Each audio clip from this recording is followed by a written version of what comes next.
Köszöntöm Önöket, ez itt az Esti Mérleg. Nemrégiben hallhattuk a hírt, konkrétan április 27-i hatállyal a vezetői tisztségéből dr. Gerber Tamást, a székesfehérvári törvényszék elnökét felmentette az OBH elnöke. Erről fogunk beszélgetni stúdiónkban. Dr. Gerber Tamás a vendég. Jó estét, és köszönöm, hogy elfogadta a meghívásunkat. Jó estét kívánok, és köszönöm a meghívást. Mi volt az oka ennek a felmentésnek? A felmentés előzménye az egy 2013-as OBT határozatra nyúlik vissza. Ennek a hátteréről azt kell tudni, hogy ugye én vezető voltam a székesfehérvári törvényszéken, de úgy, hogy két közeli hozzátartozom, a házastársam és testvérem is a székesfehérvári törvényszéken dolgozik bíróként, egyikük a székesfehérvári közigazgatási és munkahogyi bíróságon, másik pedig a székesfehérvári járásbíróságon. Ez a helyzet egy összeférhetetlenségi helyzetet eredményez, hiszen alapesetben nem lehet vezető ott egy bíró, ahol a hozzátartozói dolgoznak, illetve bírói tevékenységet végeznek. Annak, hogy elláthattam ezt a tisztségemet, egy OBT határozat volt az alapja, amely 2015. február 28 napjáig felmentést adott az összeférhetetlenségi helyzet alól, akkor, amikor a vezetői kinevezést megkaptam, tehát eddig az időpontig ezt a tisztséget így elláthattam. Ezt az összeférhetetlenségi helyzetet úgy lehetett volna csak megszüntetni, hogyha hozzátartozói másik bíróságra, másik törvényszékre mentek volna el bíráskodni esetlegesen. Ezt pedig személyes családi okok miatt nem kívántuk vállalni, illetve én sem kívántam felvállalni. Így véget ér gyakorlatilag az OBT határozatban biztosított felmentési időszak, ami rendelkezésemre állt, ezért került sor a felmentésre. Amikor így nézegettem a háttéranyagokat a felkészüléshez, akkor március 1-e környékén ülhettünk ennél az asztalnál, és akkor mint frissen kinevezett új elnökkel beszélgethettünk, és számos célt megfogalmazott.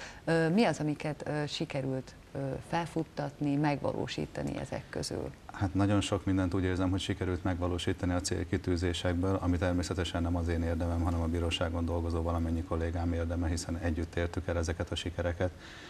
Én szerintem egy sikeres 2 évet tudhatunk magunk mögött mindannyian a székesfehérvári törvényszéken. Erről tudni kell azt, és erről beszélgettünk is annak idején 2013-ban, hogy átalakulnak a bíróságok, ugye egy teljesen új szemlélet volt az, ami a bíróságokra bevezetésre került, az OBH elnökének stratégiai célkitűzéseivel egyezően, és ezt az új szemléletet, ezeket az új célkitűzéseket kellett nekünk is a gyakorlatban itt a székesfehérvári törvényszéken átültetni, illetőleg megvalósítani. Ha megnézzük azokat a programpontokat, bár én megmondom őszintén, annyira szó szerint nem emlékszem, hogy miről beszélgettünk 2 évvel ezelőtt, de gondolom, hogy szó lehetett arról, hogy mennyire lendületbe kell hozni a bíróságokat, és a szolgáltató szemléletet kell kialakítani a bíróságokon.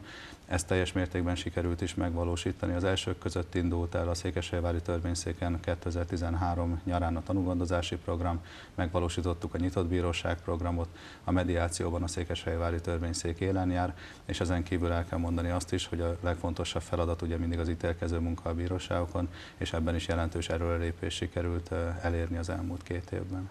Igen, talán soha nyitott bíróságos programon nem volt stábunk forgatni, mint az elmúlt 2 esztendőben. Ezek mennyire váltak népszerűvé? Nagyon népszerűek voltak, és itt mondok köszönetet a médiának is, mert nagyon sokat segített a program sikerében, a megvalósításban az, hogy önök eljöttek és tudósítottak erről a programokról, hiszen így még szélesebb körben tudomást szerezhettek erről az emberek. Azt kell tudni erről, hogy amikor elindult ez a program még 2013-ban, akkor még nagyon gyerekcipőben járt, 1-2 osztályt tudtunk megcélozni, ezzel is jöttek be a bíróságra. Tavaly már több mint 600 diák vett részt ezeken a rendezvényeken, illetve tavaly előtt 2014-ben pedig már 1200 fölött volt a résztvevő diákoknak a száma. Tehát ebből is látszik az, hogy egy nagyon nagy érdeklődés volt aztán a programok iránt, miután ezt megismerték, és egy sikertörténetként értékelhető ez is a törvényszéken.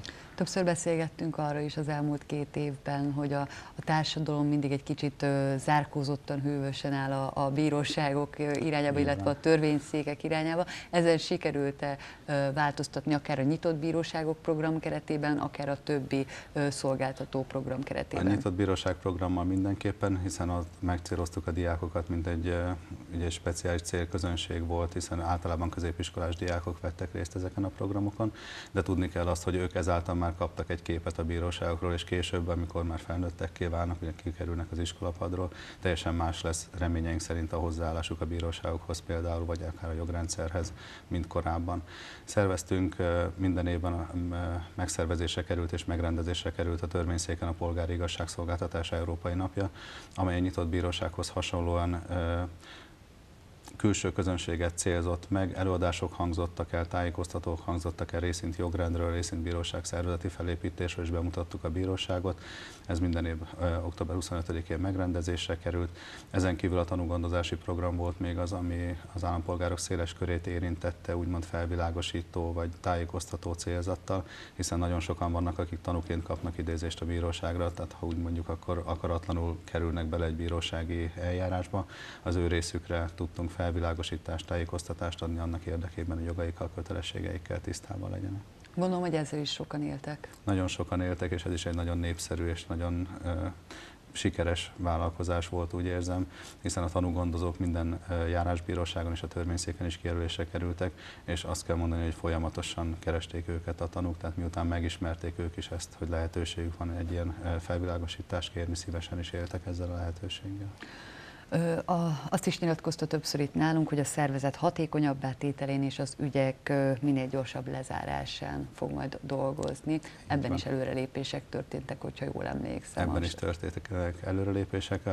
A szervezet fejlesztéssel kapcsolatosan el kell mondani azt, hogy a Székesfehérvári Törvényszék sikeresen pályázott egy áropos szervezetfejlesztési programra, amelynek keretében 27 millió forintot nyertünk pályázat útján. Ezt csak és kizárólag saját kollégáink közreműködésével sikerült megvalósítani, és a törvényszék szervezetének fejlesztésére fordítottuk, ügymenetek hatékonyabbá tételére, eljárások gyorsítására, egyszerűsítésére. Ez egy nagyon fontos lépés volt, és emellett olyan igazgatási intézkedéseket hoztunk, amellyel tudtuk biztosítani azt, hogy az időszerű és hatékony ítélkezés megvalósulhasson. Ennek körébe tartozott például, ami nagyon nagy mennyiség volt, a szabálysértések köre, egységes szabálysértési csoportot hoztunk létre a Székesfehérvári Járásbíróságon az elzárásos szabálysértések elbírálására. Ez jelentősen meg fogja gyorsítani és megkönnyíti az ezzel kapcsolatos ügyintézést, és több olyan probléma volt, ami adott időben merült fel különböző járásbíróságokon, amit igazgatási úton kirendelésekkel sikerült orvosolni.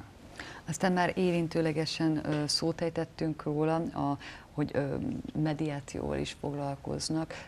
Itt mi volt a tapasztalat? A mediációt is... Ez is azt hiszem egy ilyen példaértékű volt itt. Igen, példaértékű volt, mert nagyon korán csatlakoztunk ehhez, tehát az Országos Bírósági Hivatal célkitűzések között szerepelt nyilvánvalóan a mediáció elterjesztése, akkor még 2013-ban. Mi 2013 májusában már egy nagy sikerű országos konferenciát szerveztünk a mediációról, és a mediációs koordinátorunk, dr. Tóth Csárné, dr. Molnár Katalin közreműködésével sikerült olyan módon a kollégák körében és az ügyfelek körében is népszerűsíteni ezt a mediáció intézményét, hogy azóta gyakorlatilag minden évben a Székesfehérvári Törvényszék országosan kimagasló eredményeket tudott felmutatni a mediáció terén. Ezt mutatja az is egyébként, hogy a törvényszék területén működik az országban a legeredményesebb bírósági közvetítőnk, dr. Bazsó Bernadett, akit számtalan helyre hívnak azóta is előadást tartani, tapasztalatait megosztani. Úgyhogy ez is úgy gondolom, hogy egy példaértékű siker volt a törvényszék számára. Az ön számára mi volt a legfontosabb pont ebben a 2 évben, vagy a legfontosabb eredmény? Hát a legfontosabb eredmény én szerintem az, amiről eddig beszéltem, tehát hogy a kollégákat sikerült megmozgatni úgymond ezekre a programokra, sikerült egy olyan jó csapatot összehozni, összekovácsolni, akikkel ezeket az eredményeket el tudtuk érni, hiszen, mint említettem az elején, ez semmiképpen nem egy egyszemély vezetőnek a sikere, hiszen ehhez számtalan kolléga közreműködése kellett, akik ezekben a programokban részt vettek, hogy velük ezt meg tudtuk valósítani, és azért volt ez nagy siker, hiszen azt mindannyian tudjuk, hogy a bíróságok mennyire leterheltek, mennyi ügye van a kollégáknak. Ezek, amikről beszéltünk, pedig egy plusz feladatként jelentkeztek mindig a bíróságon, amit a kollégák örömmel végeztek, úgyhogy ezúton is ezt szeretném nekik megköszönni. Azt is többször elmondtuk, hogy a polgári gazdasági területről érkezett. Mik szerepelnek a terveiben? Hova fogja vinni majd az útja? Egyelőre oda is fogok visszatérni, az egészen bizonyos, tehát az ítélkező munkámat fogom folytatni, amelyet korábban is végeztem, tehát az igazgatási vezetői megbízatásomat megelőzően. Ez mindig is, ugye szívemhez nagyon közel álló terület volt, és mindig is ezt szerettem csinálni.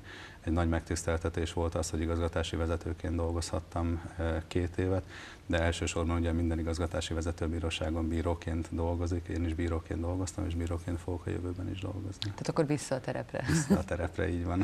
Az elmúlt 2 évben azért volt olyan tapasztalat, amit majd a jövőben kamatoztatni tud, és mondjuk vezetőként szerzett meg, hogy látja? Mindenképpen volt olyan tapasztalat. Egyrészt egy nagyon széles kitekintést adott, tehát országos viszonylatban az, hogy részt vehettem ebben a vezetői munkában. Egy teljesen más jellegű munkát jelentett így csapatban dolgozni, és így emberekkel foglalkozni, és szervezetet irányítani, aminek mindenképpen biztos, hogy lesz olyan tapasztalat, amit hasznosítani tudok. Én köszönöm szépen, hogy elfogadta a meghívásunkat, és sok sikert kívánok a jövőben is a munkájához. Köszönöm szépen, és köszönöm a 2 év alatt tanúsított együttműködést. Köszönjük szépen. Volt. Nézőinknek pedig megköszönném a figyelmüket, Esti Mérleg című műsorunkat látták, dr. Gerber Tamás volt a vendégünk. Viszontlátásra, tartsanak velünk holnap is, hiszen akkor is jelentkezik majd ez a műsor.